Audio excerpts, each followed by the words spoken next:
నడిపించటకు మిమ్మల్ని బోధించదను, కానీ దూరం పోవద్దు కదా. కొంత పరిచయపు మాటలను మనం చూస్తే, దేవుడు యాకోబు కుటుంబానికి చెందిన 70 మందిని ఐగుప్తులకు చేర్చాడు. అందుకే 70 కదా, నాకే డౌట్ పడలేదు. మీకు ఎవరు ఐడియా ఉందా? ఐగుప్తుకు చెందిన యాకోబు కుటుంబానికి చెందిన 70 మందిని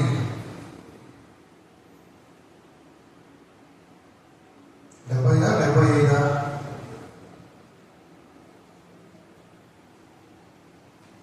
నాకు కరెక్ట్గా ఇంకా మాట్లాడుతున్నానంటే, ఒకసారి ఆదికాండం 46వ అధ్యాయం 27వ వచనం చదవండి.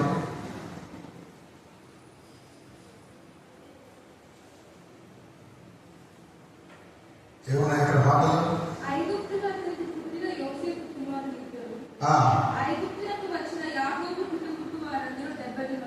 ఎంతమంది? 70. మరి అపోస్తలుల కార్యముల గ్రంథము 7వ అధ్యాయం 14వ వచనంలో చూడండి. అపోస్తలుల కార్యములు 7వ అధ్యాయము 14వ వచనము.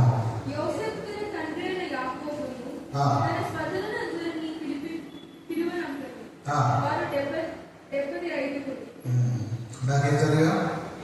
70. ఇప్పుడు సరే, వాళ్ళు 70 అయినా 75 మంది అయినా మనకు వచ్చిన సమస్య లేదు. కానీ దేవుడు ఆ రీతిగా యాకోబు కుటుంబానికి చెందినటువంటి ఆ 70 మందిలో మరి 75 మందిలో ఐగుప్తుకు నడిపించాడు కదా. వారు అక్కడ బహుగా ఆశీర్వదించబడి బహు సంతానము గలవారై వారు అభివృద్ధి పొందుతూ వచ్చారు.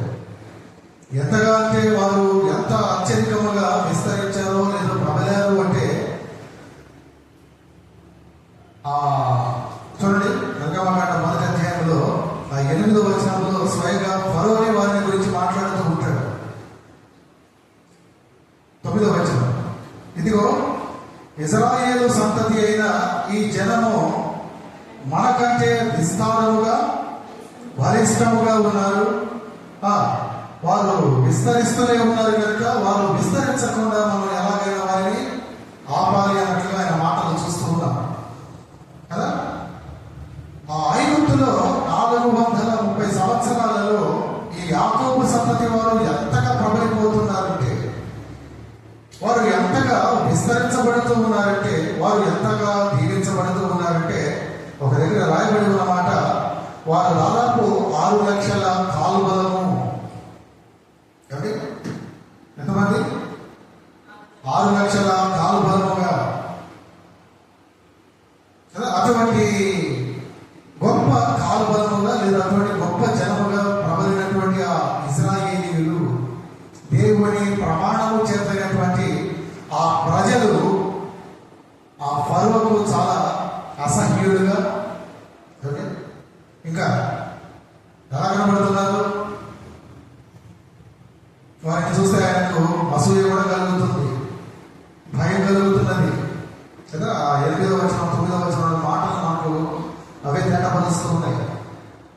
ప్రబలుతున్న జనాంగాన్ని చూస్తూ ఉంటే, దేవుని ప్రజలను చూస్తూ ఉంటే, ఆ కొత్త ఫరోకు, కొత్త రాజుకు భయం కలుగుతుంది, అసూయ పడుతున్నది. మీరు మనకంటే బలిష్టంగా ఉన్నారు, మరి సంఖ్యలో ఎక్కువగా ఉన్నారు కనుక భయము కదా. ఆ రెండు కాగలిపి వారంటే అసహ్యము, పరిపరి విధాలుగా అటువంటి ఉద్దేశంలో ఉన్నవాడు కనుక ఆయన ఆ జనులను చిత్రహింసలకు గురి చేయడం ప్రారంభిస్తాడు కదా. వారికి ప్రతి పనిలో కూడా వారి చేత కఠినమైన సేవలు చేయించుకుంటూ వారి ప్రాణాలను ఆయన విసిగించ చూస్తూ ఉంటాడు. కానీ దేవుడి కార్యాలు ఎప్పుడు కూడా చాలా ఆశ్చర్యమే. దేవుడు ఒక పక్క ఫరో కదా, ఆ ఇశ్రాయేలీయులను ఎలాగైనా మనం అరికట్టాలి లేదా ఎలాగైనా వారిని మనం కంట్రోల్ చేయాలి అనే ఒక ప్రణాళికలో ఆయన ముందుకు వెళుతూ ఉంటే, మరొక పక్క దేవుడు ఏం చేశాడు? ఆ ఇశ్రాయేలీయులను నడిపించే నాయకుడిని ఆయన అంతఃపురంలోనే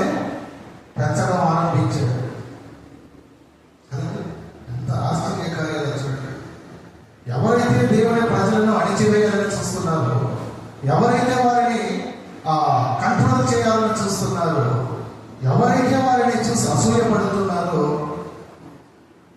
వారిని నడిపించే నాయకుడిని దేవుడు ఆ వ్యక్తి అంతఃపురంలోనే పెంచడం ఆరంభించాడు. ఆ రీతిగా 40 సంవత్సరాలు మోషే ఆ ఐగుప్తులో ఫరో అంతఃపురంలో ఫరోకు మనవడిగా పెరగడం ఆరంభించాడు. ఇలా ఉండగా ఒకనాడు ఈ మోషే ఏం చేశాడంటే, ఆయన అటువంటి గొప్ప స్థాయిలో గొప్ప అధికారంలో ఉంటూ ఆయన నేర్చిన విద్యలన్నింటినీ బట్టి ఈ ఇశ్రాయేలీయులు పడుతున్నటువంటి శ్రమల నుండి వారిని ఎలాగైనా విడిపించాలి, ఈ హెబ్రీలను నేను కాపాడాలని ఆయన సొంత బలాన్ని చూపించే ప్రయత్నం చేశాడు కదా. మానవులకి మనం అంతే, పరిస్థితులు బాగుంటే ఇంకా మన బలము, మన ఆలోచన, మన మేధస్సు. మోషే పరిస్థితి అలాగే ఉంది. అటువంటి సందర్భంలో ఎందుకంటే ఆయన బలాన్ని ఉపయోగించినప్పుడు ఆయన సక్సెస్ అయ్యాడా, ఫెయిల్ అయ్యాడా? చెప్పండి, తెలియదా? తెలుసా? ఫెయిల్ అయిపోయాడు కదా. బహుశా మనం అనుకోవచ్చు, మరి అతనికి మార్షల్ ఆర్ట్స్ అంటే తెలిసినట్టున్నాయి కానీ ఒక గుర్తులో ఎదురు చంపేసాడు వ్యక్తిని అంటే చంపడానికైతే చంపాడు, అవతల వ్యక్తి చనిపోయాడు. కానీ ఆ వ్యక్తి చనిపోయినందుకు ఇతను నిద్రపోయవలసి వచ్చింది, ఇతను భయపడాల్సి వచ్చింది. అప్పటి వరకు ఆయన అనుభవిస్తున్న ఆ రాజభోగాలను విడిచిపెట్టి, ఆ సుఖ సౌఖ్యాలను విడిచిపెట్టి అరణ్యంలోకి పారిపోవలసి వచ్చింది కదా. చూడండి, దేవుడి బలాన్ని కాక తన బలాన్ని ఆయన ఆధారం చేసుకుని ఏదో చేయాలని చూస్తే అలాగే ఉంటుంది.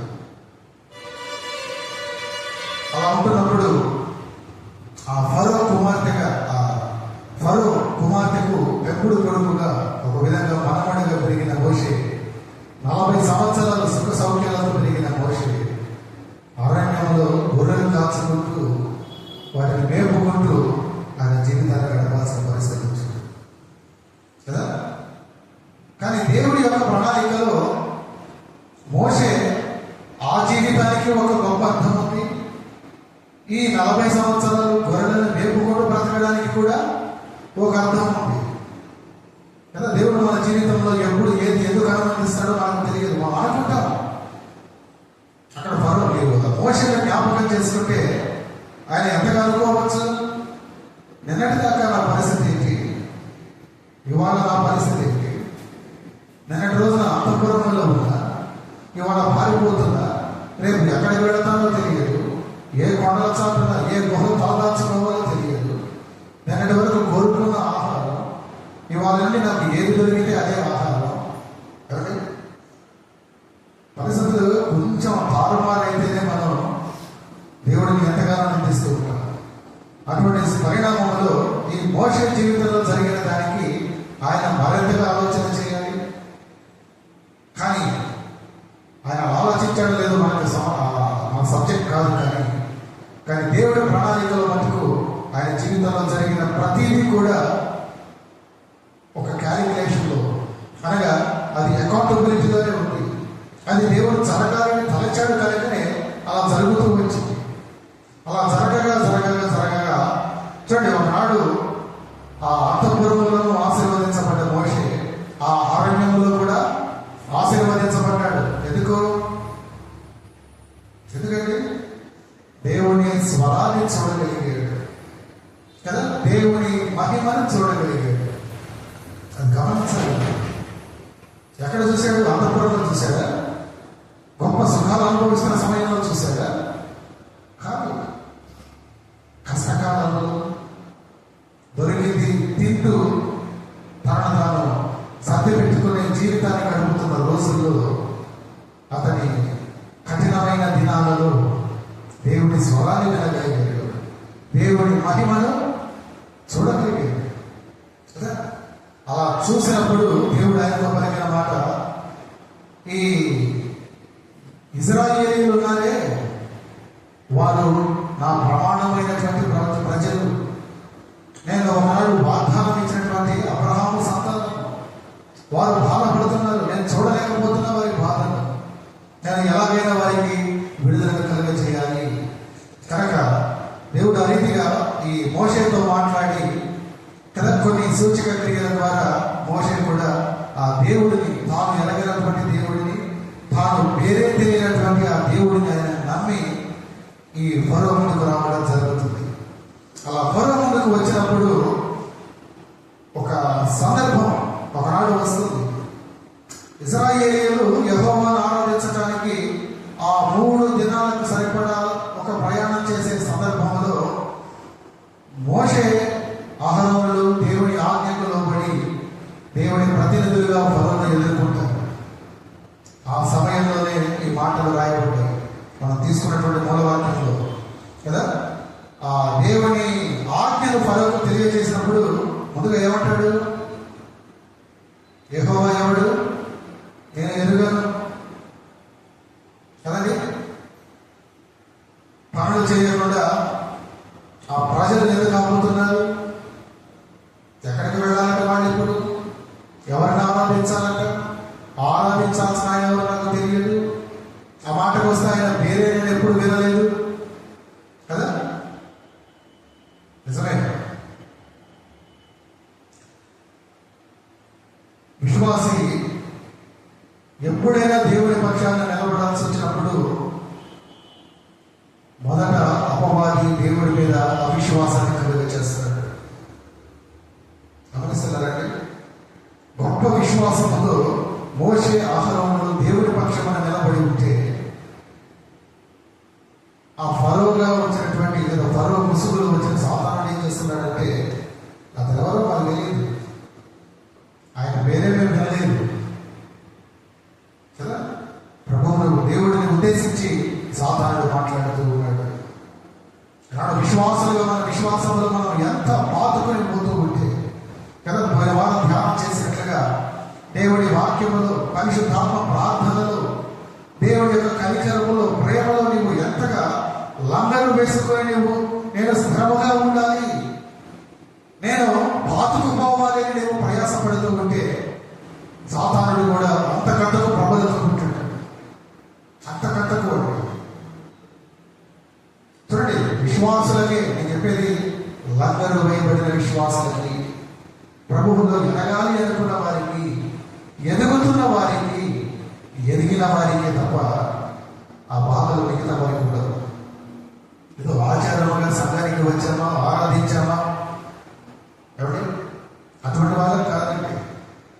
నేను ప్రతిదినం ప్రభు వాక్యాన్ని చదవాలి, నేను ప్రతిదినం పట్టుదలతో ప్రార్థన చేయాలి చేస్తున్న వారికి, దేవుడి కనికరము కొరకు కనిపెడుతున్న వారికి, ఆయన ప్రేమలో నిరంతరము వర్ధిల్లుతున్న వారికేనండి సమస్యలు. అక్కడ మోషే అహరోనులు కూడా అటువంటి ఒక సమస్యను ఎదుర్కొంటున్నారు కదా. విశ్వాసి ఆ మోషే అహరోనులు విశ్వాసులుగా దేవుడి పక్షాన నిలవబడుతూ ఉంటే ఫరో వారికి సంబంధించిన ప్రశ్న, యెహోవా ఎవరు? యెహోవాను నేను ఎరుగను అని ధిక్కరించాడు. సరే, ఏదేమైనా తర్వాత వారి యొక్క మాటలను బట్టి, దేవుడు వారికి ఇచ్చిన ఆజ్ఞను బట్టి ఆ రీతిగానే నిలబడుతూ ఉంటే ఫరో బెదిరింపులకు వారు జడియక, ఆ ప్రజల తిరుగుబాటుకు వారు విసుగక ఆ రీతిగానే నిలబడుతూ ఉంటే అపవాది, అడుగుల పేరేంటంటే అబద్ధికుడు, ఇంకా అబద్ధాలకు జనకుడు, ఇంకా మోసగాడు, నరహంతకుడు, వెలుగుదూత కదా. ఎన్ని రకాల పేర్లు, అంటే ఎన్ని రకాల పాత్రలు వాడు ధరిస్తూ ఉంటాడో చూడండి. వాడు పట్టు విడవగా ఈ ఫరోను సాధనంగా వాడుకుంటూ ఆ మోషేను బట్టి, ఆ అహరోనును బట్టి వారు ఎంతగా వారిని పీడించసాగాడంటే చదవండి ఒకసారి 8వ అధ్యాయం 28వ వచనాన్ని. ఏమన్నాడు? వాళ్ళు అడిగింది ఏంటి?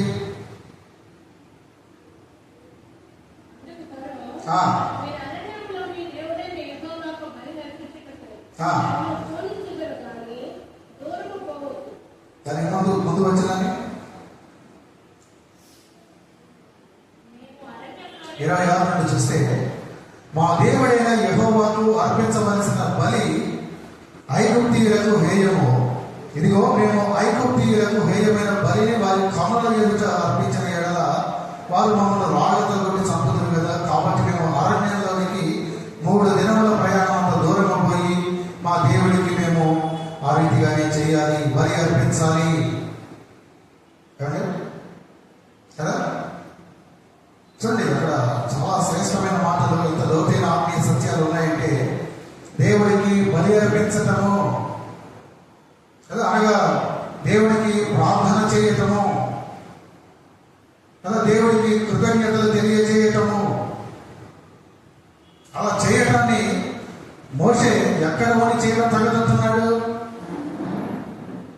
అది ఐగుప్తీయులకు హేయము కనుక వారి కన్నుల ఎదుట, అనగా దేవుడికి బలి అర్పించాలంటే, నీవు ప్రభువును ప్రార్థించాలి అంటే, ప్రభువుకు నీవు కృతజ్ఞతలు తెలియజేయాలి అంటే నీవు తప్పక మందిరానికి రావాలి. కానీ నేను ఇంటి దగ్గర ఉండి ప్రార్థన చేస్తున్నానండి, లేదు ఇంకొక స్థలంలోకి వెళ్ళి నేను కృతజ్ఞతలు తెలియజేస్తున్నానంటే కుదరదు.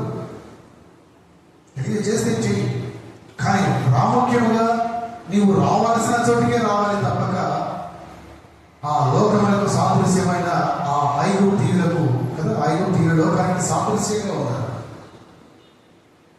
నువ్వు అక్కడ ఉండి నీవు ప్రభువును ఘనపరచరాదు.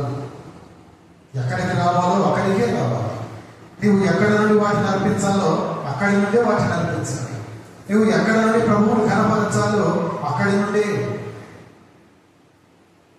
అందుకే మనకి ఆదిమ సంఘం ప్రతి వారం కదా, మనమైతే ప్రతి వారం, కానీ వారు ప్రతి దినం కూడుకునేవారు, ఒక సహవాసంగా కూడుకునేవారు, ఒక సంఘముగా వారు ఒక దగ్గరకు చేర్చబడేవారు. ఎవరి ఇళ్లలో వాళ్ళు చేసుకోవచ్చుగా, చాలా కంఫర్టబుల్గా కూర్చున్నాం, పడుకున్నాం, అవకాశం ఉంటే ఏసీ చేసుకున్నాం. ఎందుకని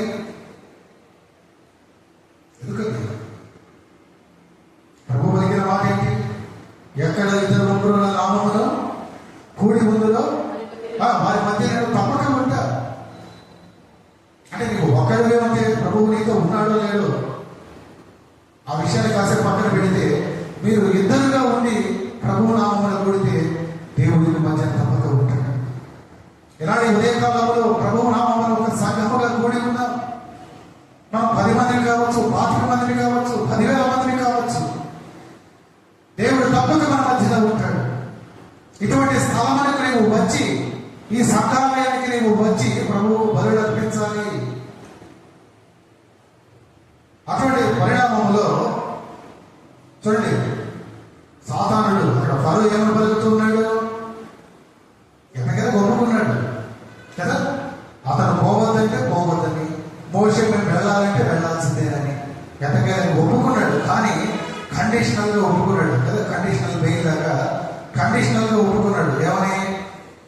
మీరు వెళ్ళండి, మీరు అరణ్యంలో మీ దేవుడైన యెహోవాకు బలి అర్పించండి, నేను మిమ్మల్ని వెళ్ళనిస్తాను, కానీ దూరం పోవద్దు. చూసారా, దేవుడితో బేరమాడుతున్నాడు. ఎందుకని? పరోహంలో ఎవరి పక్షాన వచ్చే మాటలు ఇస్తూ ఉన్నారు? యెహోవా దేవుడి పక్షమున కదా. ఇప్పుడు ఫరో ఎవరితో బేరమాడుతున్నట్లు? దేవుడి పక్షమున నిలవబడిన ఆ దైవ ప్రతినిధులతో, దేవ జనులతో ఆయన బేరమాడుతున్నాడు. మీరు వెళ్ళండి, కానీ ఎక్కువ దూరం పోవద్దంటూ తన మొదటి కండిషన్ని, తన మొదటి బేరాన్ని, ఆ బేరంలో ఆ మొదటి సూత్రాన్ని అతను అక్కడ వాడుతూ ఉంటాడు కదా. చూసినట్లయితే చాలా మంది విశ్వాసులు ఈ రోజుల్లో ఇటువంటి రాజీలతోనే, ఇటువంటి బేరాలతోనే రాజీ పడిపోతూ ఉంటారు. వాస్తవం అని చెప్పేది కదా. మనం ఐగుప్తులో నివాసం అంటూ కదా, సీయోనులో నైవేద్యం ఇవ్వడం వీలు కాదు. చూడండి, అపవాది ఎప్పుడు కూడా పొలిమేరను దాటకుండా ఆ ఆత్మదేవుడిని ఆరాధించమని వాడు పురిగొలుపుతూ ఉంటాడు. నువ్వేమో వెళ్ళాలని, కానీ వాడేమో మీరు వెళ్ళద్దు, వెళ్ళండి, కానీ మరీ దగ్గరగా పోవద్దు, కొంత దూరం వీళ్ళు ఆగిపోవచ్చు. వాళ్ళు ఆదివారం సంఘానికి మీరు సిద్ధపడతారు, ఇంతలో ఏదో ఒక ఫోన్ కాల్ లేదా ఎవరో రావటం లేదా ఏదో ఒక పని కలగటం, ఆగిపోవటం. సిద్ధపడండి, మిమ్మల్ని సిద్ధపడేలాగే చేస్తాడు. కానీ మీరు వెళ్ళకుండా ఏదో ఒక ఆటంకాన్ని కలుగ చేస్తాడు. కండిషన్ మనం ఏం చేస్తున్నాం? రాజీ పడిపోతున్నాం. ఆ పని పడింది కదా, సరే. లేదు పలానా ఎవరు వచ్చారు కదా, ఆదివారం ప్రతి ఆదివారం మందిరం ఉంటుంది కదా, సంవత్సరానికి 56 ఆదివారాలు వస్తాయి. ఈ ఒక ఆదివారం మా వాళ్ళు ఎవరు వచ్చారు, వీళ్ళతో సమయం గడిపేది తప్పేముంది? వీళ్ళకే ప్రాధాన్యత. రాజీ పడిపోతాం కదండి. ఈనాడు ఆరాధనలు జరుగుతున్నాయి, ఆలయాలు కట్టబడుతూ ఉన్నాయి. కానీ దేవుడి దగ్గరకు వెళ్ళవలసినంత దూరానికి, దేవుడికి చేరువ కావలసినంత సమీపానికి ఒక విశ్వాసి చేరుకోలేకపోతున్నాడు కదండి. ఆధ్యాత్మికంగా మనము ఎంత లోతుగా వేరు పారవలసిన వారమో అంత లోతుకు మన వేరు పారనివ్వటం లేదు. కానీ ఒక చెట్టుకి వేరు పై మీద ఉంటే బలమా, లోతుల్లోకి వెళితే బలమా? అది ఎంత లోతులోకి వెళితే ఆ చెట్టుకు అంత బలం కదా. అది లోతులోకి వెళ్ళేది కనబడదు, కానీ ఆ లోతులోకి వెళ్ళే వేరే ఆ చెట్టుకి మూలాధారంగా ఉంటుంది. ఎన్ని పెనుగాలులు వచ్చినా, ఎన్ని తుఫానులు వచ్చినా ఆ వేరు దానిని పటిష్టముగా నిలబెడుతుంది. అలా నీవు నిలబడకూడదని, నీవు అంత లోతుల్లోకి వెళ్ళకూడదని, నీవు ఎక్కువ దూరం పోకూడదని సాధారణ ఎప్పుడు కూడా నీకు ఆటంకాన్ని కలిగజేస్తూ ఉంటాడు. ఇక్కడ ఫరోతో ఆ ఫరో మోషే ఆత్మతో అదే చెబుతున్నాడు, మీరు వెళ్ళండి కానీ ఎక్కువ దూరం పోవద్దు, జాగ్రత్త. చూసారా, అదేదో ప్రేమతో చెప్పినట్టుగా ఉంది ఆ మాట. అవునా కదా? ఒక పక్క అరణ్యం, నిజమే కదా, అరణ్యంలో పురుగులు ఉంటాయి, ఇంకేవో ఉంటాయి, మృగాలు ఉంటాయి, విష పురుగులు ఉంటాయి. చాలా మంచి ఉన్నాడు పాపం, ఎక్కువ దూరం వెళ్ళదంటున్నాడు, భ్రమింపజేస్తూ ఉంటాడు. సాధారణ మాటలు అలాగే ఉంటాయి, వాడి క్రియలు అలాగే ఉంటాయి. కనుక ఒక విశ్వాసిగా నువ్వు చాలా జాగ్రత్త పడాలి. జరిగేది మంచిగా జరుగుతున్నట్లే చేస్తాడు, కానీ దాని వెనక నీకు గొప్ప ఆనందం ఉంటుంది. అదే నాకు దేవుడు కార్యాలను చూశారు. మోషే జీవితంలో ఎలా జరిగింది? ఆయన 40 సంవత్సరాలు గొర్రెలు మేపుకోవడం ఆయన జీవితంలో ఒక మేలైంది. ఆయన దేవుడి ప్రజలను ఎలా నడిపించాలో ఆ 40 సంవత్సరాలు గొర్రెలను మేపే పనిలో నేర్చుకున్నాడండి. ప్రభువుకి ఎంతో సన్నిహితంగా ఉండగలిగాడు, ఎంతో ఓర్పును నేర్చుకున్నాడు, ఎంతో నేర్పును నేర్చుకున్నాడు. వాటిని ఎలా నడిపించాలో, ఏ సమయంలో ఏ వాహనం దాటించాలో ఎంతో నైపుణ్యంతో నడుచుకున్నాడు. ఆ 40 సంవత్సరాల ఆ విద్య, ఆ ఎడ్యుకేషన్ పిమ్మట దేవుడి ప్రజలను నడిపించడానికి ఆయన ఉపయోగపడుతుంది కదా. చూడండి, అక్కడ ఫరో మిమ్మల్ని బోధించదను, కానీ దూరం పోవద్దనడంలో అతని ఉద్దేశం. విశ్వాసి వెళ్ళవలసిన దూరం ఏదండి? కొంత బైబిల్ పరిభాషలో మాట్లాడుకుంటే ఒక విశ్వాసిగా ప్రతి దినము మన శిలువలు ఎత్తుకొని మనము ప్రభువుని సమీపించాలి. ఎక్కడికి సమీపించాలి? ఆ కలువరికి ప్రేమ దగ్గరకు మీరు సమీపించాలి. ప్రతి దినము, ఏదో ఒక దినం కాదు, ఏదో ప్రత్యేకమైన దినాల్లో కాదు, ప్రతి దినము. ప్రభు పలికిన మాటలే కదా, ఎవడైతే నన్ను వెంబడింపగోరనో వాడు తన శిలువను ఎత్తుకొని తను ఉపేక్షించగా నన్ను వెంబడించాలి. ప్రతి దినము మీ సెలవులు ఎత్తుకొని ఆ కలవరిగిరి వరకు మీరు వెంబడిస్తూనే ఉండాలి. ఏముంది కలవరిగిరిలో? దేవుడి ప్రేమ నీకు కనబడుతుంది. ఏముందని కలవరిగిరిలో? నీ భయంకరమైన పాపము నీకు కనబడుతుంది. అందుకు ప్రభు ప్రతిదినం వెంబడించమంటున్నాడు. అలా నీవు వెళితే దేవుడి ప్రేమలో నీవు పాతుకుపోతావని, నీ గొప్ప పాపమని కళ్ళ ఎదుట ఉంటుందని సాధారణ ఇక్కడ ఏమంటున్నాడు? నువ్వు వెళ్ళు, ఆరాధించు, బలులు అర్పించు, ప్రార్థన చెయ్యి, కృతజ్ఞతలు చెల్లించు, కానీ ఎక్కువ దూరం వెళ్ళదు.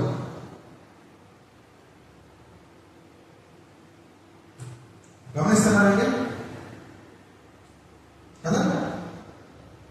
ఆరాధనకు వెళితే వెళ్ళమంటాడు. బోధన వింటావా? అద్భుతాలు చూస్తావా?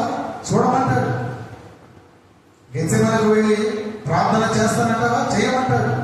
ఎందుకంటే అక్కడికి వెళ్ళినా కూడా నీకు నిద్రను కలిగి చేస్తాడు. కాబట్టి పేతురు అందరూ చేసిన అదే కదా. ఏం చేసేది? ప్రభు పలికిన మాట ఏంటి వారితో? మీరు శోధనలకు ప్రవేశించకుండా వెలకువగా ఉండి ప్రార్థన చేయమంటే వారు చేసిన పని ఏంటి? అన్ని అనుమతిస్తాడు. కానీ ఆ కలవరి గిరి దగ్గర పట్టుకుని ఎప్పుడు వెళ్ళనివ్వడు. ఆ దేవుడి ప్రేమను నిన్ను చూడనివ్వడు. అక్కడ నీ పాపము కనబడుతుంది. ఆ దేవుడి ప్రేమలో గోచరించి నీ పాపము నీవు తెలుసుకుంటే నీవు వెనకకు మరలిపోతావు. నీ రూట్ మార్చుకుంటావు, నీ గమ్యాన్ని మార్చుకుంటావు. అందుకని అటు చూడనివ్వండి కదా. ఇంకా రూపాంతర కొండకు వెళ్ళడానికైనా వాడు ఇష్టపడతాడు, కానీ కలవరి కొండకు వెళ్ళడానికి ఇష్టపడడు. కలవరి కొండకు నీవు ఎక్కుతానంటే ఎందుకు అంత వద్దని చెబుతూ ఉంటాడంటే నీలో మార్పు వచ్చేస్తుంది. నువ్వు మారిపోతావు. సాతానుడికి దూరంగా దేవుడికి దగ్గరగా నీవు మారిపోతావు. అటువంటి మార్పు నీలో సహించలేని వాడు ఒకనాడు తనతో పాటు ఆ నిత్య నరకానికి నన్ను నడిపించుకోవాలన్న ఆశతో వాడు ఎప్పుడు కూడా నేను కలవరికి వైపు నడవనివ్వడు. కానీ ఇక్కడ సందర్భంలో చూస్తే మోషే ఆరోనులు పట్టుబట్టారు. దేవుని పక్షమున నిలవబడి విశ్వాసంతో పట్టుబట్టారు. మేము వెళ్ళేది మేము బదులు అర్పించేది వాడు అంటూ వేరవాడుతూ ఉన్నాడు కదా. నేను ఎంతసేపటికి ఒక రాజీకి కుదిరించే ప్రయత్నం చేస్తూ ఉన్నాడు. మరి ఒక విశ్వాసిగా నువ్వు రాజీ పడుతున్నావా? రాజీ పడుతున్నారంటే మీరు నీకే తెలియాలి. నాకు అప్పుడప్పుడు కొందరు రాజీ పడుతున్నారని అనిపిస్తుంది కదా. దేవుని సంఘాలయానికి రావడానికి రాజీ పడుతుంటారు. ఏదో కారణం ఎప్పుడు ఒకటే మాట చెబుతుంటారు. ఏదో అత్యవసరమైన పనిపడి మీరు ఊరు విడిచి వెళితేనా తప్పక, లేదా రోగముతో మంచంగా ఉంటే తప్పక దేవుని సంఘానికి మీరు రాకుండా మానవద్దు. ఎప్పుడు చెబుతున్న మాట. 2019వ సంవత్సరం నుండి ఒక విశ్వాసంగా నా జీవితం ప్రారంభమైతే నేను ఏ రోజు సంఘానికి రావడం మానలేదు. బహుశా కొన్ని దినాలు ఇక్కడ కనబడకపోవచ్చు, కానీ ఆ రోజు నాకు వేరే సంఘంలో ఉండేవాడిని. ఆయన పరిచర్యలో నేను దిగక ముందు వేరొక సంఘంలో దేవుడి వాక్యం నాకు ఒక క్యూరియాసిటీ.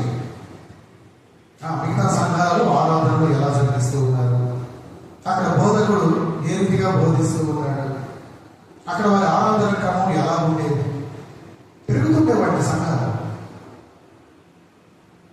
కొన్ని దినాలు నేను దేవుని సేవకుడిగా మారాక, ఆయన నన్ను వాడుకోవడం ప్రారంభించాక వాక్య పరిచర్యకు వెళ్ళేవాడిని తప్పక ఏనాడు ఆదివారం నేను ఖాళీగా ఇంట్లో ఉన్నది.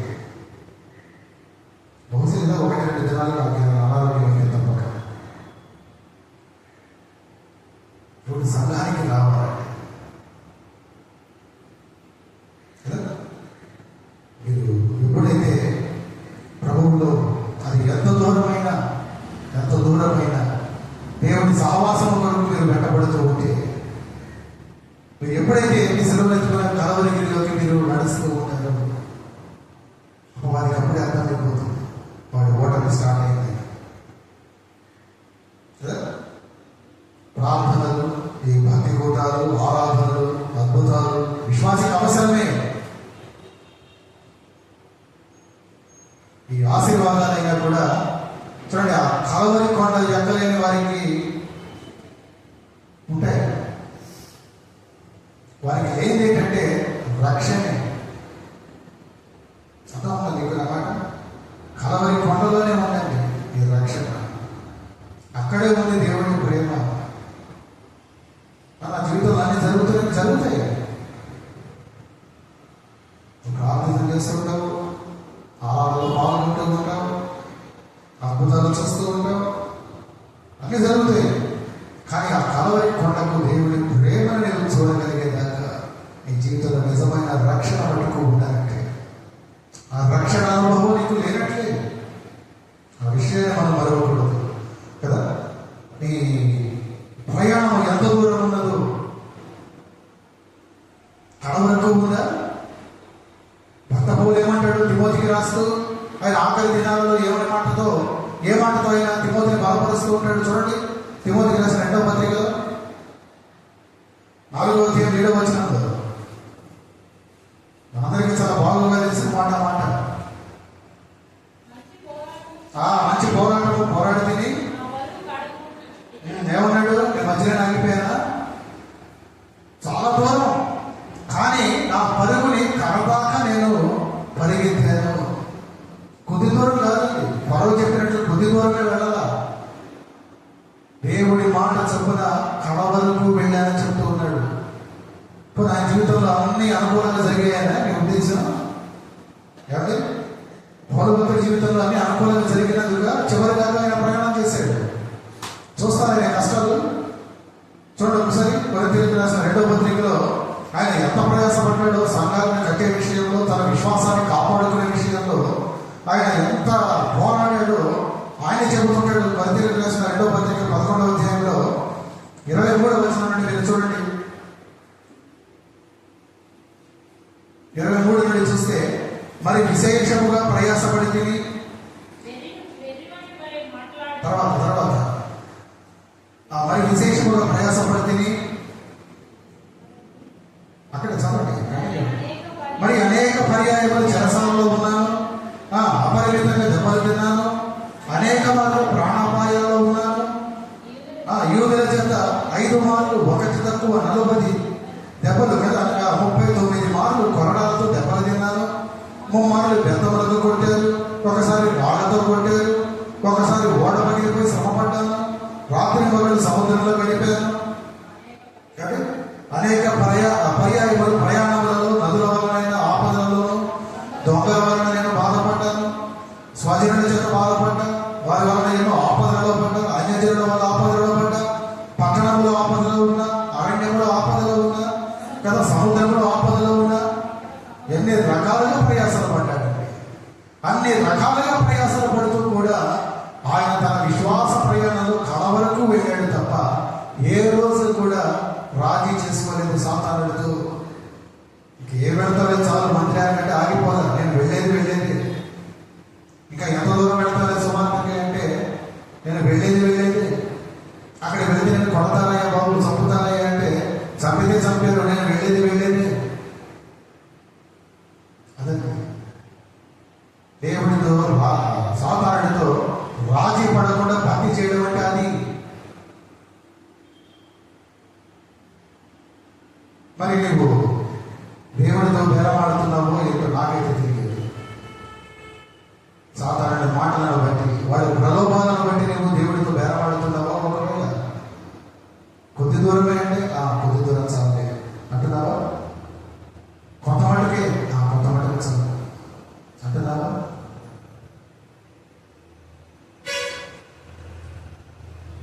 ఇంకొక మాట చెప్తాను, కొద్ది దూరం. రెండవది ఇదే నిర్గమకాండ 10వ అధ్యాయంలో 11వ వచనంలో ఉంటుంది ఇంకొక మాట.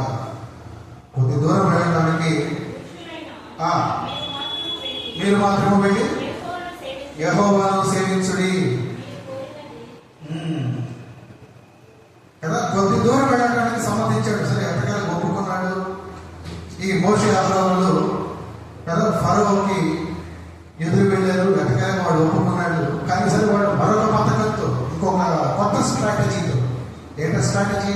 సరే వెళ్ళండి, కానీ పురుషులు మాత్రం వెళ్ళండి, అంటే స్త్రీలు అంటే పిల్లలు.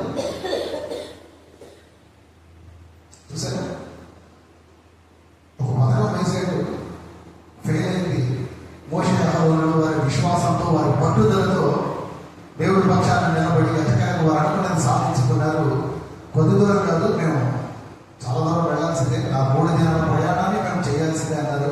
సరే చేస్తే చేయండి అన్నాడు, కానీ పడలేకపోయాడు కదా, దేవుడితో గెలవలేక ఎంతకాలం ఒప్పుకున్నాడు.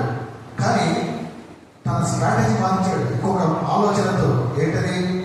పురుషులు మాత్రం వెళ్ళండి చాలు. మొదట కొద్ది దూరం, ఇప్పుడు కొద్ది మంది కదా, మీరు కొద్ది మందిగా వెళ్ళాలని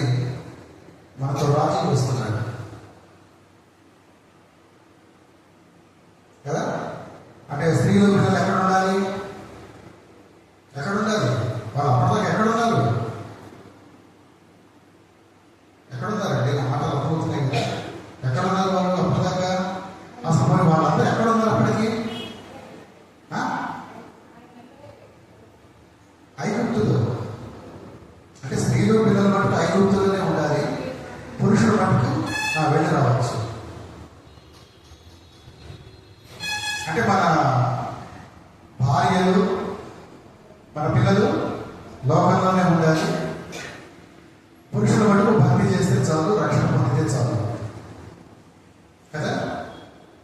పోనీ మన భర్తలు పిల్లలు లోకంలో ఉండొచ్చు, వాడు మందిరానికి రాకపోయినా పర్వాలేదు, మనం వెళ్ళి ఆరాధన చేసి వస్తే చాలు. అదే కదా, మాటకు అర్థం అదే, మాటకు అర్థం అదేనండి.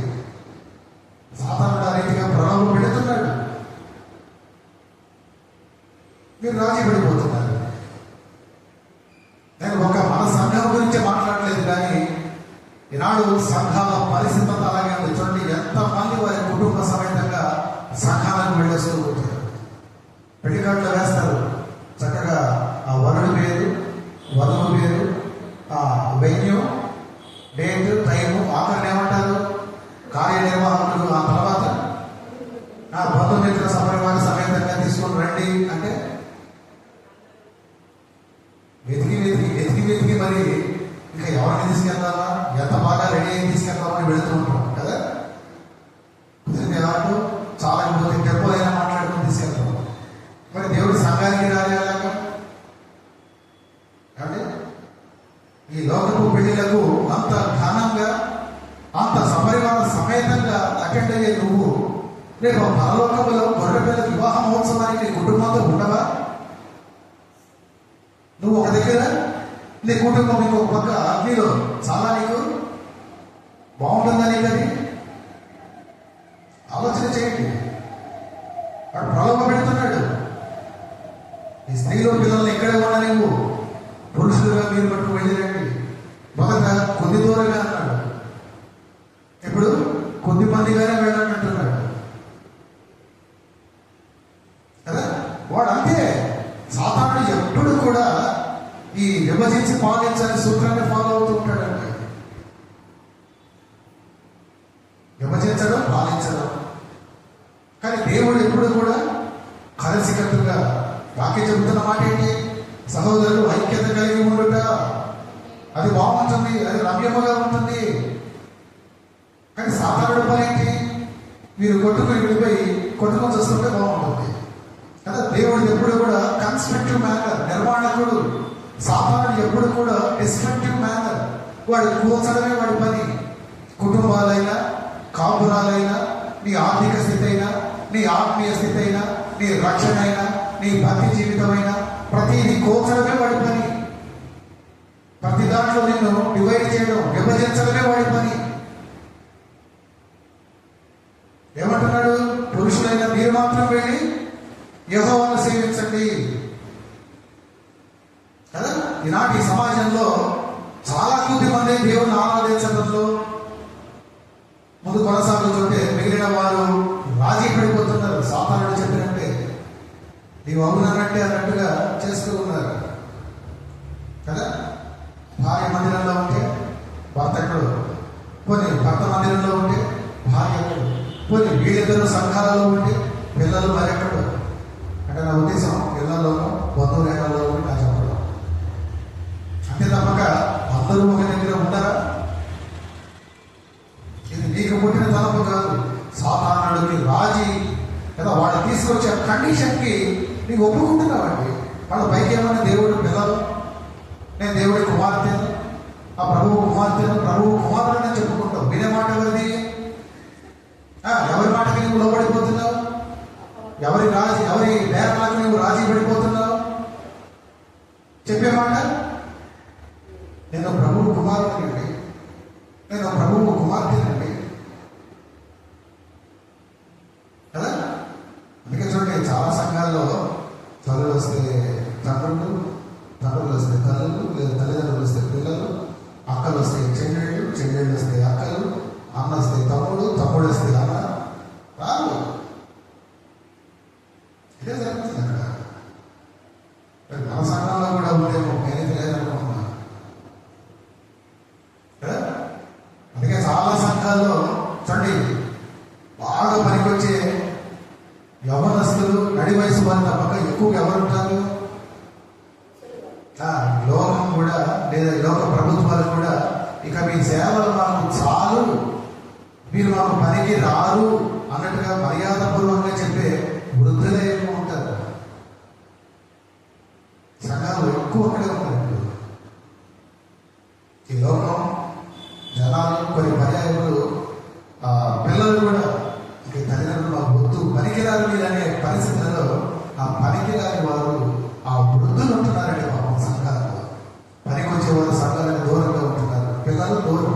యవ్వనస్తులు దూరం, అడి వయసు వారు దూరం కదా. కానీ గమనించుకోండి, దేవుడిని ఆరాధించే విషయంలో ఈ రీతిగా విభజించబడిన వారు వినాశనానికి గురైన వారు తప్ప విశ్వాసనీయులు ఎంత మాత్రం కాదు. ఆ మాటలు కాదు, బైబిల్ నుంచి చెప్తాను ఒక మాట. సొదొమ గొమొర్రా విషయంలో ఏం జరిగిందండి? సొదొమని గడవాలని లోతుకి ఇష్టమా కాదా? ఇష్టమే. కానీ ఆయన భార్యకు ఇష్టం లేదు కదా. ఆ నాశన పట్టణంలోనే ఉండాలని కోరిక. కానీ ఆ వినాశనాన్ని తప్పించుకోవాలి, ఆ నాశనం నుండి బయటపడాలని లోతుకి ఎంతో కోరిక. ఆ రీతిగా విభజించబడిన కుటుంబం కదా. అందరం కలిసి ఒక మాట మీదే ఉందాం, దేవుడి మందిరంలోనే ఉందాం, దేవుడి మాట చొప్పున చేద్దాం అనేటువంటి ఎలా ఉండేదో. భర్త ఒక నిర్ణయం, భార్య ఒక నిర్ణయం. ఏమైనా కుటుంబం ఆఖరికి ఈనాటికి నొయ్యూరేదో చెప్పుకునేంతగా ఒక గొప్ప పాపాన్ని మోస్తూ ఉంది కదా. ఒక గొప్ప పేరును మోస్తూ ఉంది. గొప్ప అంటే నా ఉద్దేశం చెడుగా మోయలాంటి పేరును మోస్తూ ఉంది. అందుకే అలా దేవుని ఆరాధించే విషయంలో విభాగించబడిన కుటుంబాలు వినాశనానికి గురవుతాయి. నువ్వు కుటుంబంగా ఉన్నావు అంటే నీ కుటుంబంలో తప్పక నీవు మందిరంలో ఉండాలి. ఒకడు మందిరంలో మరొకరు బయట కాదు. ఇంకో కుటుంబాన్ని చూస్తే ఆ నవ నిబంధనలు కదా, బాప్తిస్మం ఇచ్చే యోహానును చంపే విషయంలో వాస్తవానికి హేరోదుకి ఇష్టం లేదు, కానీ ఎవరికి ఇష్టం కదా. ఆ నీతిమంతులను చంపే ఆ గుణం ఉన్నటువంటి ఆ హేరోదియ, ఆయనకు భార్యగా ఉన్న హేరోదియాకి ఇష్టం. ఆ కుటుంబం మాత్రం ఎలా అయిందో చరిత్రలో చాలా మంది చూశారు కదా. మన కుటుంబాల్లో కొంతమంది విశ్వాసాలలో, మరి కొంతమంది విలాసాలలో.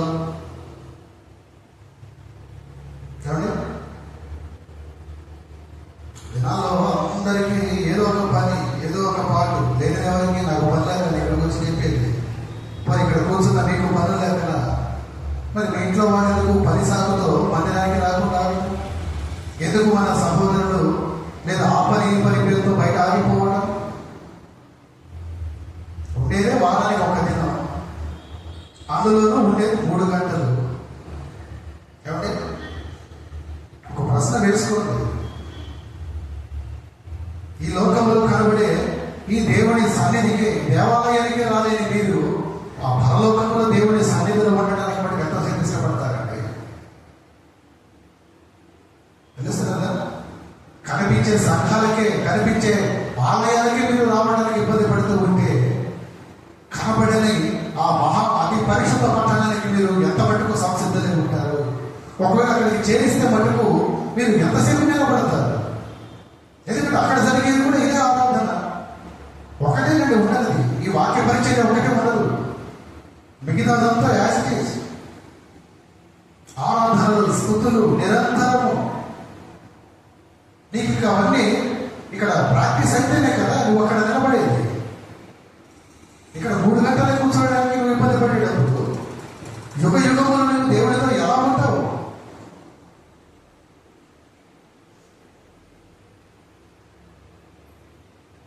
దేవుని ఆరాధించడానికి కొద్ది మంది మాత్రమే వెళ్ళినట్టు దేవుడితో బేరమాడాలని చూస్తున్నాడు సాతానుడు. కానీ ఈ సమయంలో ఒక విశ్వాసిగా నువ్వు చెప్పవలసిన మాట యెహోషువ పలికాడు మాట. ఏమని పలికాడు? కానీ దానికి ముందు ఒక మాట అన్నాడు.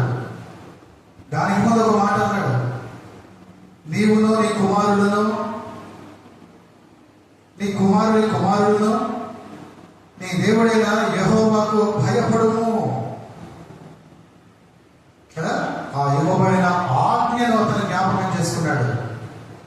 ద్వితీయోపదేశ కాండంలో ఆ ఆజ్ఞ మళ్ళా ఇవ్వబడింది.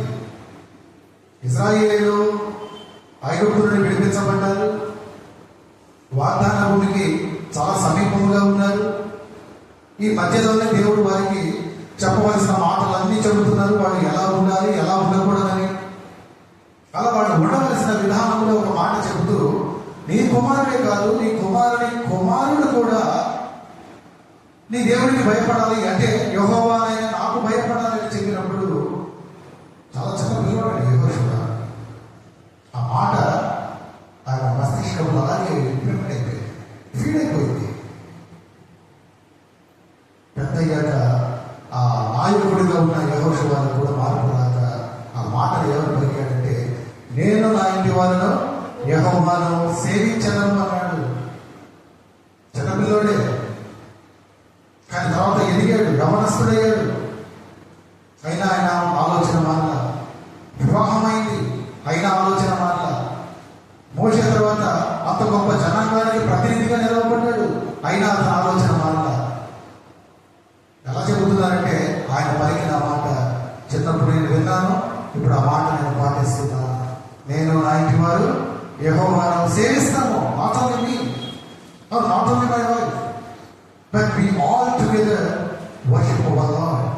మేమందరం కలిసి, మా ఇంటి వారంతా కలిసి, ఎంతమంది మేమందరం కలిసి, ఏ ఒక్కరు కూడా తప్పిపోవడానికి లేనప్పుడు మేము 10 మంది ఉన్నామా, 10 మంది కలిసి కదండి.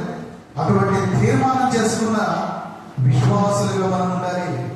సాధారణుడు రాజీకి వస్తాడు, వెళితే వెళ్ళాలి, మళ్ళీ ఫ్యామిలీ అంతా ఎందుకు పాపం స్ట్రైక్ అవుతారు. మీ భార్య ఎక్కడే ఉన్నా లేవు, చక్కగా వచ్చేది చికెన్ బిర్యానీ మటన్ కుర్మా చేసి పెడుతుంది, ఓకే నేను చేసి వస్తాను. అలా ఉన్నామమ్మా కదా. మూడోది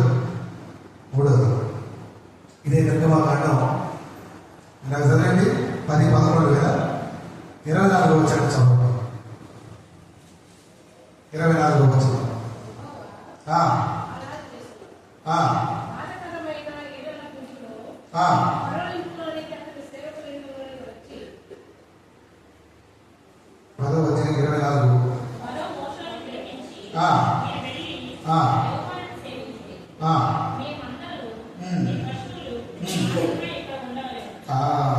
మొదట దానికి ముందు కొద్ది దూరం వెళ్ళండి చాలు, తర్వాత కొద్ది మందిగా వెళ్ళండి చాలు, తర్వాత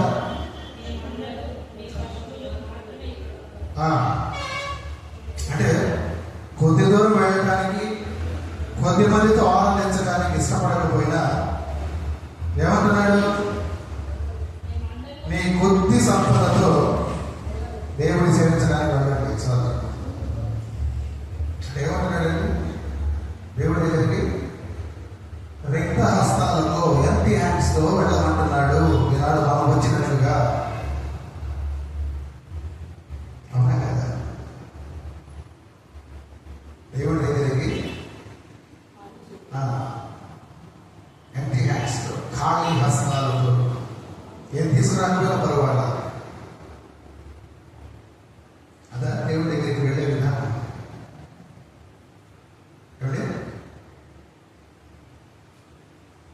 ఏమంటున్నాడు, మీ మందలు, మీ పశువులు, దానికి ముందు మీరు వెళ్ళండి, మీరు వెళ్ళి యెహోవాను సేవించుడి. అయితే మీ మందలు, మీ పశువులు మాత్రం ఇక్కడ ఉండాలి కదా. ఇది 3వ రాజీ పడే సూత్రం, 3వ బేరం. మొదట కొంత దూరం వెళ్ళండి, రెండోది కొద్ది మందిగా వెళ్ళండి, ఇప్పుడు కొద్ది సంపదతో వెళ్ళండి, పర్వాలేదు. అంతే తప్ప మీరు ఇవ్వగలిగినంత తీసుకుని వెళ్ళద్దు. ఇప్పుడు ప్రేరేపిస్తుంటాడు, మనం ప్రలోభ పడిపోయి, రాజీ పడిపోయి వాడికి అనుగుణంగా నడుస్తూ ఉంటాం కదా. ఒక విధంగా చెప్పాలంటే నేను ఎప్పుడు చెబుతున్నమాట, ఇటువంటి రాజీ పడే పరిస్థితి ఈనాడు మన కుటుంబాల్లో ఆ ఆర్థిక పరిస్థితి పడిపోవడానికి కారణమవుతుంది. కొన్ని చోట్ల కొన్ని కుటుంబాల్లో ఎంత సంపాదన ఉన్నా అది ఎదురుపోతుందో ఎవరికి అర్థం కాదు, అది ఎలా కరిగిపోతుందో కూడా తెలియదు. తలా ఉన్న దిక్కుకి అనుకునే ఖర్చులు, అనుకున్న ఖర్చులు కదా. నాకు తెలిసి ఈ మాట మీకు బాగా అర్థమవుతూ ఉండాలి. ఎందుకంటే కొంచెం ఫినాన్షియల్ మ్యాటర్ కనుక నాకు తెలిసి చాలా ఫోకస్గా వినొచ్చు. నాడు మన కుటుంబంలో ఆర్థికంగా ఒక స్టెబిలిటీ లేదు అంటే కారణం దేవుడికి ఇచ్చే విషయంలో నువ్వు రాజీ పడుతున్నావు. మొదటిగా మందిరానికి వెళ్ళే విషయం ఒకటైతే, వెళ్ళినా ఎంతమంది వెళుతున్నారు, పోనీ అందరూ కలిసి వెళ్ళినా ఇచ్చే విషయంలో నీకున్న దాంట్లో నువ్వు ఎంత మటుకు ఇష్టపడిస్తున్నావు, పోనీ నీకు ఒప్పుకున్న దాంట్లో నువ్వు ఎంత మటుకు దేవుడి సన్నిధికి నువ్వు చేరుస్తూ ఉన్నావు కదా. చాలా మంది నన్ను వింటున్న మాట, ఒకసారి ఒక సహోదరి ఒక ప్రశ్న, దేవుడికి ఇచ్చేవాళ్ళు మాత్రమే పరలోకానికి వెళుతున్నారు అంటే ఎవరి వాళ్ళ పరిస్థితి ఏంటంటే, ఎవరి వాళ్ళు అంటే దాని అర్థం వాళ్ళు ఇచ్చినంత మనం ఇవ్వలేకపోవచ్చు, కలిగిన వాళ్ళు ఇచ్చినంతగా మనం ఇవ్వలేకపోవచ్చు. కానీ నీ సామర్థ్యం కూడా దేవుడు నీకెంత ఇచ్చాడో దాంట్లో నువ్వు తప్పక ఇవ్వాలండి. అందులో నీ ఒప్పుకున్న ప్రత్యేకమైన కానుకలు, నీ ఒప్పంద కానుకలు తప్పకుండా నీవు దేవుడి సన్నిధికి చేర్చాలి. ఈనాడు వాస్తవం ఇక్కడ పిడికిడి బియ్యం ఉండాలి. గత మాసం అంతా మీరు పోషించబడ్డారా లేదా? ఉన్నారా ఎవరైనా మీలో బస్తులుగా ఉన్నారా కదా? దేవుడి దయలో ఎవరు అనుకున్నటువంటి స్థితిలో లేదు. మరి మీరు ప్రతి దినం ఆహారం తీసుకునేటప్పుడు గుప్పెడు బియ్యం మీరు దేవుడికి కృతజ్ఞతగా తీశారా లేదా? కొన్ని తీసి పెడితే దేవుని సహాయానికి చేరలేదు.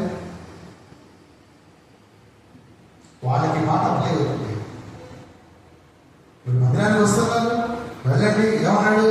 మీరు యెహోవాను సేవించండి, కానీ మీ మందలు మీ పశువులు, ఈనాడు మీ ఆహారం మీ సంపద వీళ్ళ దగ్గర పెట్టినట్టు పర్వాలేదు. దేవుడికి కొదవలేదు, ఆయన శ్రీమంతుడు, మీరేం తీసుకెళ్ళకల్లా, మీకు ఇస్తేనే ఆయన గతి కాదు. సాధారణ పలుకుతూ ఉంటాడు, లేదంటే డబ్బులు జాగ్రత్తగా పెట్టుకో, వచ్చిన నీకు ఖర్చు రాబోతుంది, అకస్మాత్తుగా పోతే రేపు ఏదైనా జరిగితే నీకు గౌరవిస్తాడు, దేవుడు వచ్చిన కాపాడతాడా? తప్పక కాపాడతాడండి, తప్పక కాపాడతాడు. అన్నమాట గ్రంథంలో రాయబడి ఉన్న మాట అది. మీరు నా చదవండి, నేను చెప్పే కంటే మీరు చూపిస్తేనే రండి. మీకా గ్రంథం, మీకా క్షమించాలి, మలాకి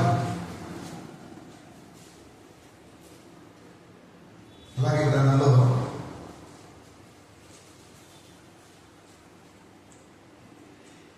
ఆ 3వ అధ్యాయంలో ఒక మాట ఉంటుంది చూడండి.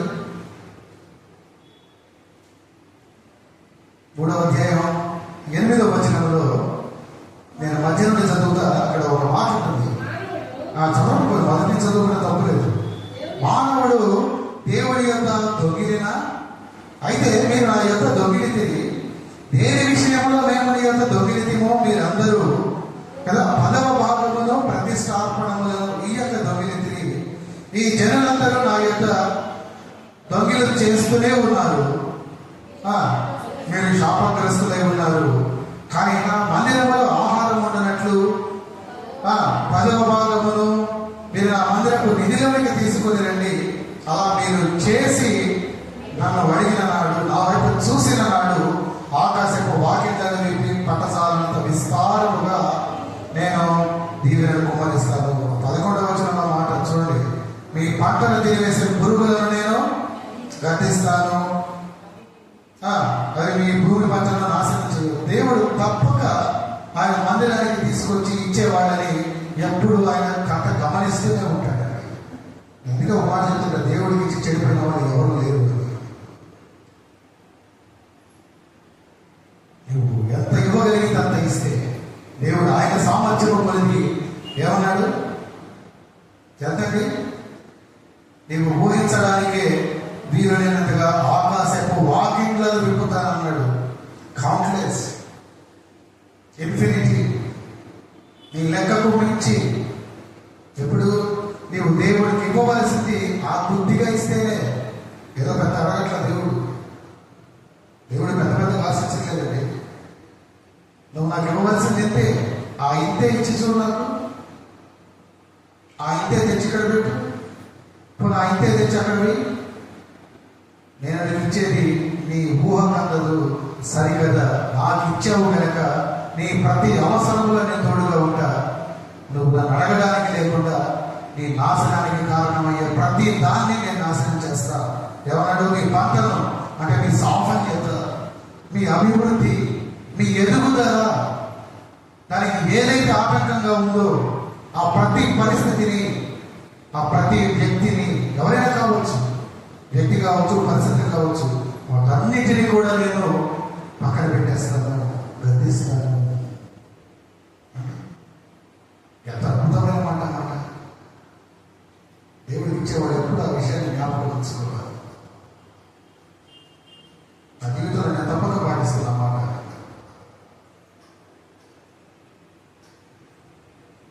కదా చాలా మంది అనే మాట అదే. రమ్మన్నారు కదా మాస్టర్ గారు, మేము వస్తున్నాం, ఫ్యామిలీతో అటెండ్ అవుతున్నారు కదా, అటెండ్ అవుతున్నాం, మరి ఇచ్చే విషయంలో కూడా అలాగే ఉండాలి. సాధారణ వద్దంటాడు, కానీ మీరు ఇయ్యాల్సిందే కదా. మన భారతీయ క్రైస్తవులకు లేక కాదండి, ఇవ్వడానికి ఏమీ లేక కాదు. వాడు మందిరానికి రాకో, లేకపోతే ఎంతసేపటికి ఫారెన్ ఫండ్స్ కోసం ఎదురు చూస్తూ ఎవరు వచ్చిస్తారా, ఎవరు మనకి ఏది పెడతారా, మనకు ఉన్నది బయటికి తీయాలంటే కదా. కేవలము మన కాళ్ళ పైన మనము నిలబడడం నేర్చుకోక ప్రతిదానికి విదేశాల వైపు చూస్తూ ఉంటాం. కానీ ఒక విశ్వాసిగా దేవుడు నీకు ఇచ్చిన ప్రతి ఈదిని నీవు జ్ఞాపకం చేసుకుంటే మన సంఘాలు ఎంతో అభివృద్ధి పదంలో ముందుకు వెళతాయి.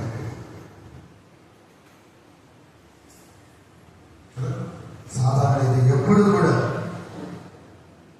కూడా నేను వెనకలాగే ప్రయత్నం, నీతో ఒక దేవుని విషయంలో నేను రాజీ పడే ప్రయత్నంలోనికి నడిపిస్తూ ఉంటాడు. ఒక మాట చూపించిన అద్భుతంగా అపొస్తలుల కార్యములు 5:3 చూడండి. అపొస్తలుల కార్యముల గ్రంథం 5:3 అప్పుడు పేతురు అననీయ, నీ భూమి వెలలో కొంత దాచుకుని పరిశుద్ధాత్మను మోసపరచుటకు ఏమన్నాడు? అటనే చేస్తున్నమాట. అంటే ఇప్పుడు దేవుడికి ఇవ్వాలి అనుకుని ఇవ్వలేకపోతున్నావు అంటే దాని అర్థం ఏంటి? నువ్వు ఎవరి ఇన్ఫ్లుయెన్స్ లో ఉన్నావు? ఇదాక మనం ధ్యానం చేస్తున్న మాటల అర్థం కూడా అదే కదా. ఏమన్నాడు ఫరో? మీరు వెళ్ళండి, యెహోవాను సేవించండి. ఏదో 3 రోజుల ప్రయాణం అన్నారా? నేను వద్దన్నాను, మీరు వెళ్తాన్నారు, పట్టుబట్టారా? సరే వెళ్ళండి.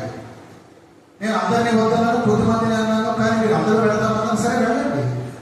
కానీ మీకు సంబంధించిన వాటిని ఇక్కడే వదిలిపెట్టి వెళ్ళండి.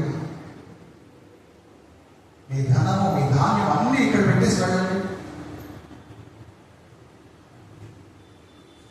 వాడు చెబుతారు. కానీ నువ్వు ఫాలో అయ్యావంటే నువ్వు సాతానుడు ప్రేరేపణలో ఉన్నావు, సాతానుడు చెప్పినట్లే నడుచుకుంటున్నావు. అక్కడ మాట కదే. ఏంటంటే అక్కడ పరిస్థితి, వాస్తవానికి అక్కడ పరిస్థితి ఏంటి? విశ్వసించిన వారంతా 32 చూస్తే వాళ్ళకి కలిగినదంతా కూడా వాళ్ళు అమ్మి అపొస్తలుల పాదాల దగ్గరకు తెచ్చి పెడుతూ ఉన్నారు కదా. యెరూషలేములోని సంఘము వాళ్ళు చేస్తున్న పని, విశ్వాసులు అనబడిన వాళ్ళు చేస్తున్న పని అది. విశ్వసించారు, నమ్ముకోమన్నారు కదా, ప్రభువుని నమ్మమన్నారు కదా, విశ్వసించమన్నారు కదా, బాప్తిస్మం తీసుకోమన్నారు కదా. అతడితో సరిపోలేదండి, అతడితో వాళ్ళు ఊరుకోగా. విశ్వాసం కేవలం వారి ఆ హృదయంలో మాత్రమే చూపించలేదు, కానీ వారి క్రియలలో కూడా చూపించారు. దేవుడికి ఇస్తూ ఏంటంటే దేవుడికి ఇస్తే దేవుడు నా అవసరాలు చూస్తాడు. ఆ విశ్వాసం కేవలం వాళ్ళ హృదయంలోనే కాదు, వాళ్ళ క్రియలలో కూడా కనపరిచారు. అలా అందరూ కనపరుస్తున్నారు, అందరూ కదా. వారు ఏమన్నా చూడండి, వాటిని నమ్మి, భూములైనా ఇళ్ళైనా కలిగిన వారందరూ వాటిని నమ్మి అమ్మిన వాటి వెల తెచ్చి అపొస్తలుల పాదముల మీద పెడుతూ వచ్చారు. కానీ ఈ అననీయ సిఫెరాల విషయానికి వచ్చేసరికి వాళ్ళు కొంత దాచుకున్నారు. అంటే వాళ్ళు విశ్వాసులు కనుక. ఎందుకు మాట్లాడినారంటే 10 చూడండి, వాళ్ళు తీర్మానం చేసుకున్నారు అక్కడ. ఏమని? 32 ఏమని? విశ్వసించిన వాళ్ళందరూ ఏక హృదయము, ఏకాత్మ గలవారు ఉందా? ఆ 4:32 ఏమవుతుందా?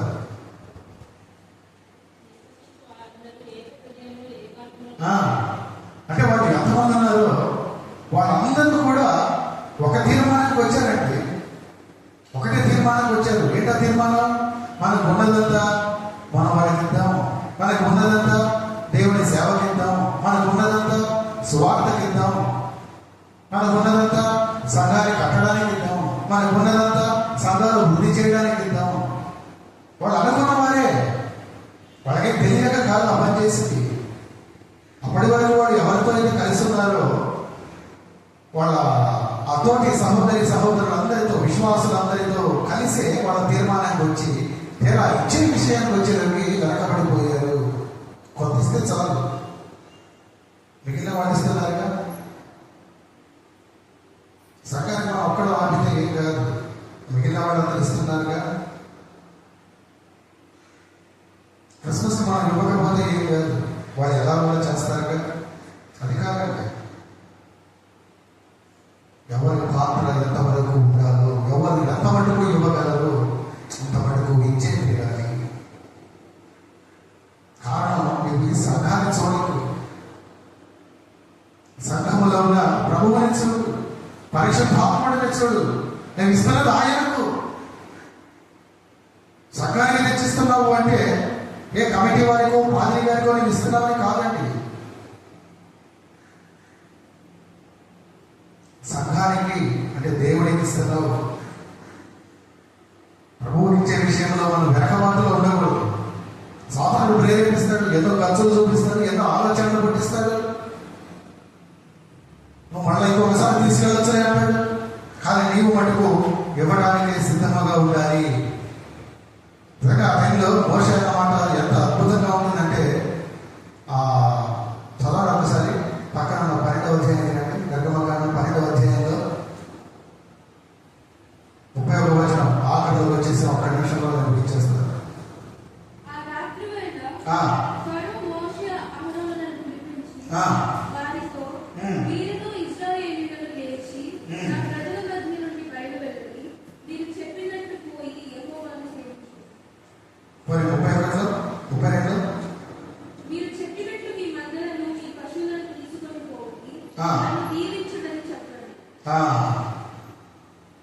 ఏం చెప్పానండి? రాజీ పడిపోయారా? రాజీ పడ్డారా? పడలా. ఆఖరికి ఎవరు రాజీ పడ్డారంటే ఫరోనే రాజీ పడ్డాడు. ఇలా అపవాది మిమ్మల్ని కూడా అడుగడుగున ఆటంకపరుస్తూ ఉంటాడు. మీరు మందిరానికి వెళ్ళే విషయాల్లో, భక్తి చేసే విషయంలో, దేవునికి ఇచ్చే విషయంలో. కానీ మీరు ఆ మోషే అహరోనుల వలె సాతానుడితో పోరాడి గెలవాలి. వాళ్ళు ప్రతి అడ్డంకిని వాళ్ళు గెలుచుకుంటూ వచ్చారు. మొదట ఏమన్నాడు? ఎక్కువ దూరం పోవద్దన్నాడు. కానీ ఆఖరికి ఏమన్నాడు? సరే వెళ్ళండి పర్వాలేదు. మళ్ళీ రెండో కండిషన్ తెచ్చాడు. ఏమని? పురుషులు మాత్రం వెళ్ళండి, ఈ స్త్రీలు పిల్లల్ని ఇక్కడే ఉండలేండి. వీళ్ళు మళ్ళా పట్టుదలతో విశ్వాసంతో నిలిచారు. లేదు, నేను వెళ్ళేది సరే, దానికి ఒప్పుకున్నాడు. కానీ మూడో కండిషన్తో వచ్చాడు. మీ పశువులను, మీ మందాలను ఇక్కడే వచ్చాడు. కానీ మీరు మళ్ళీ ఎంత పట్టుదలగా నిలబడితే ఫరోవంతటి వాడు, ఐగుప్తు చక్రవర్తి వీళ్ళ మాటకి తగ్గుతాడండి. ఆ విషయాన్ని గమనించాలి కదా. ఆ శోధనకి లొంగక మా పశువుల మందలలో ఒక్కటైనా విడవబడదని సవాలు చేస్తాడండి. ఎవరు గెలిచినట్లు? దేవుడితో బేరమాడిన ఫరోనా, లేదా విశ్వాసంతో విధేయుడైన మోషేనా? ఎవరు గెలిచినట్లు? మోషే. మోషేకి మనం సాదృశ్యంగా ఉండాలి. చూడండి, దేవుని గ్రంథాన్ని చూస్తే ఫరో మోషేని పిలిచి, ఈ ఇజ్రాయేలీయులు నా ప్రజల మధ్య బయటకు వెళ్ళండి, నువ్వు చెప్పినట్లు మీ మందలను, మీ పశువులను తీసుకుని వెళ్ళండి అన్నట్లుగా ఉంటాడు. ఏమైందండి? తత్ఫలితంగా ఏమైంది?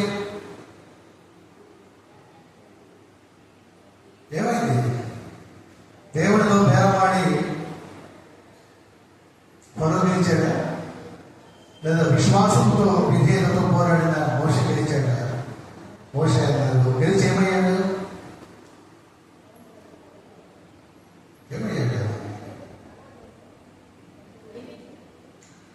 మరణానికి సాదృశ్యంగా ఉన్న ఎర్ర సముద్రాన్ని దాటి వాగ్దాన భూమి, నిత్య జీవానికి సాదృశ్యమైన వాగ్దాన భూమికి చేరుకున్నాడు.